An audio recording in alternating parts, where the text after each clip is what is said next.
Right, I'll show you how to do updates on Windows 10. If you click down here and type in Windows Update Settings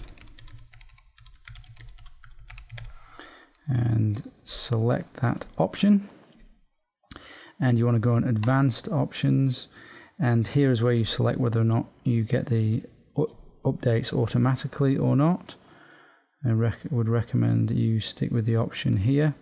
If you want to not have them install automatically, then you would select here, and you should also definitely select this. This will make sure it updates Internet Explorer, Edge browser, and Office applications, Excel, Word, etc. Go back. If you want to look at the details of what has been installed, you can see here, and if you Google the KB number, you can find out more about it, or if you look on the website of Microsoft, you can find out more about it, and if you hover over it, you can see some more information as well.